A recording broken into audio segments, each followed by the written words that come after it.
অনুষ্ঠানে উপস্থিত সম্মানিত সভাপতি, উপস্থিত সম্মানিত স্বরাষ্ট্রমন্ত্রী, সম্মানিত প্রতিরক্ষা উপদেষ্টা, সম্মানিত সেনাবাহিনী, নৌবাহিনী এবং বিমান বাহিনীর প্রধানগণ, সেনাবাহিনীর ঊর্ধ্বতন কর্মকর্তাগণ, মহাপরিচালক বর্ডার গার্ড বাংলাদেশ, 2009 সালে পিলখানায় শাহাদাত বরণকারী সদস্যদের পরিবারবর্গ ও নিকটাত্মীয়গণ, পিলখানায় চাকরিরত সেই সকল সেনা অফিসার যারা দুঃসহ স্মৃতি আজও বয়ে বেড়াচ্ছেন, সামরিক ও বেসামরিক কর্মকর্তাবৃন্দ এবং সম্মানিত উপস্থিতিবৃন্দ, আসসালামু আলাইকুম। মাহে রমজানের এই পড়ন্ত বিকেলে আমি শ্রদ্ধার সাথে স্মরণ করছি মহান মুক্তিযুদ্ধের বীর শহীদদের, 90-এর গণ আন্দোলন এবং 24-এর গণ অভ্যুত্থানে শাহাদাত বরণকারী সকল ছাত্র জনতাকে গভীর শ্রদ্ধার সাথে স্মরণ করছি 2009 সালের 25 এবং 26শে ফেব্রুয়ারি পিলখানায় সংগঠিত বর্বরোচিত হত্যাকাণ্ডে শাহাদাত বরণকারী 57 জন দেশপ্রেমিক সেনা কর্মকর্তা সহ 74 জন বীর শহীদকে। আমি তাদের আত্মার মাগফিরাত কামনা করছি এবং শোক সন্তপ্ত পরিবার বর্গের সদস্যদের প্রতি জানাই গভীর সমবেদনা। আজ 25শে ফেব্রুয়ারি জাতির ইতিহাসে এক রক্তাক্ত এবং বেদনা বিধুর দিন। এ দিনটি এলে প্রকৃতি যেন আবার স্মৃতি ও শোকের ভারে নীরব হয়ে যায়। বাতাসে ভেসে আসে সেই বিভীষিকাময় মুহূর্তের আর্তনাদ। আমাদের হৃদয় গভীর বেদনায় ভারাক্রান্ত হয়ে ওঠে। 2009 সালের 25 এবং 26শে ফেব্রুয়ারি এই নির্মম ঘটনা আমাদের জাতীয় জীবনে এক গভীর ক্ষত সৃষ্টি করেছে, যার বেদনা সময় পেরিয়ে আজও বহমান।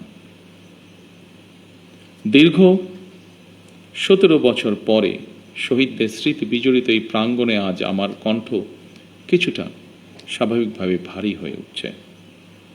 আমি কেবল একজন জনপ্রতিনিধি হিসাবে নয়, একজন সেনা পরিবারের সদস্য হিসাবে, একজন সহযোদ্ধার সন্তানের মতন আপনাদের সামনে, আপনাদের সাথে আজকে উপস্থিত হয়েছে। 2009 সালে সেই বিভীষিকাময় ঘটনায় 57 জন মেধাবী ও দেশপ্রেমিক সেনা কর্মকর্তা সহ মোট 74টি প্রাণ ঝরে গিয়েছিল। প্রতিটি নাম একটি পরিবারের আলো নিভে যাবার গল্প, প্রিয়জন হারানোর বেদনা বিধুর অধ্যায়, একটি সন্তানের পিতৃহীন হওয়ার ইতিহাস, একটি স্বপ্নের অসমাপ্ত মহাকাব্য। আমি দেশে প্রত্যাবর্তনের পরপরই বনানী সামরিক কবরস্থানে গিয়ে শহীদ সেনা কর্মকর্তাদের কবরের পাশে দাঁড়িয়ে উপলব্ধি করেছি গত 17 বছরে আপনাদের দুর্বিষহ সংগ্রাম, অপরিসীম ত্যাগ আর দাঁড়ে দাঁড়ে ঘুরে বিচার না পাওয়ার নিদারুণ যন্ত্রণা।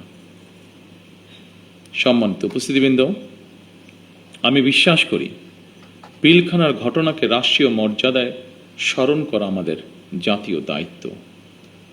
25 ও 26শে ফেব্রুয়ারি ঘটনাকে ইতিহাসে রাষ্ট্রীয় মর্যাদা না দিলে ভবিষ্যৎ প্রজন্ম আমাদেরকে হয়তো ক্ষমা করবে না।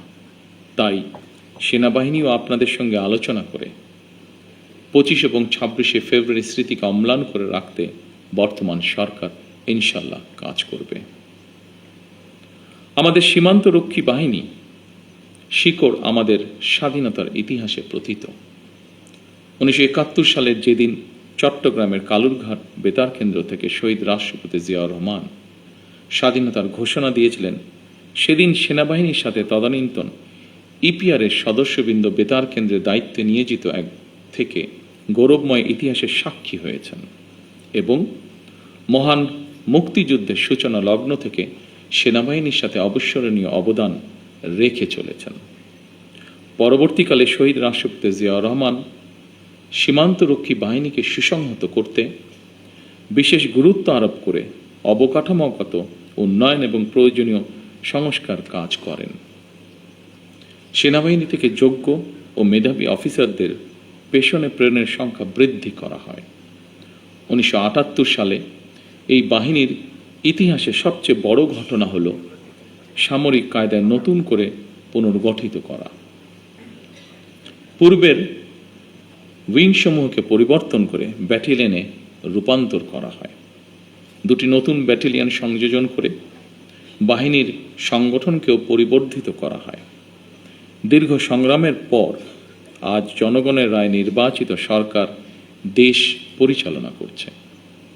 দেশের প্রশ্নে আমরা সীমান্ত বাহিনীকে আরও আধুনিক ও সুসংহত করব ইনশাআল্লাহ। আমাদের সদস্যরা দেশপ্রেম ও পেশাগত উৎসর্গতায় সীমান্তে দায়িত্ব পালন করবে ইনশাআল্লাহ। বাংলাদেশের স্বাধীনতা যুদ্ধে এবং স্বাধীনতা পরবর্তী দেশ গঠনে সেনাবাহিনীর রয়েছে উজ্জ্বল ইতিহাস। সেনাবাহিনী আমাদের সার্বভৌমত্বের প্রতীক। আমি মনে করি পিলখানার এই মর্মান্তিক ঘটনা ছিল আমাদের সার্বভৌমত্বকে নস্যাৎ করার একটি অপপ্রয়াস। পিলখানার ঘটনার পরিক্রমায় আমাদের জাতীয় নিরাপত্তার কাঠামোর দুর্বলতা ফুটে উঠেছে। তাই বহির্বিশ্বের সাথে তাল মিলিয়ে আমাদের জাতীয় নিরাপত্তার কাঠামোকে আরও আধুনিক, সময় উপযোগী এবং শক্তিশালী করা প্রয়োজন অবশ্যই, এবং এ লক্ষ্যেই আমাদের সরকার কাজ করবে ইনশাআল্লাহ। একই সাথে শহীদ পরিবারের সদস্যদের কল্যাণে তাদের সন্তানদের শিক্ষা, চিকিৎসা ও পুনর্বাসনের জন্য দীর্ঘমেয়াদী সুরক্ষা ব্যবস্থা গড়ে তোলার প্রতিশ্রুতি আমরা এরই মধ্যে ব্যক্ত করেছি। মাহে রমজান আমাদের সংযম এবং আত্মশুদ্ধির শিক্ষা দেয়।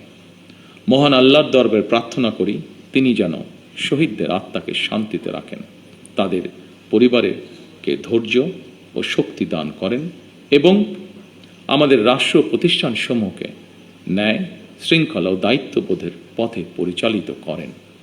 পরিশেষে আজকের এই অনুষ্ঠানটি আয়োজন করার জন্য যারা অক্লান্ত পরিশ্রম করেছেন, এই অনুষ্ঠানটিকে সুন্দরভাবে উপস্থাপন করেছেন, তাদের সকলকে আমি আমার পক্ষ থেকে আন্তরিকভাবে ধন্যবাদ জানাই। আল্লাহ আমাদের দেশকে হেফাজত করুন। আল্লাহ হাফেজ। বাংলাদেশ জিন্দাবাদ।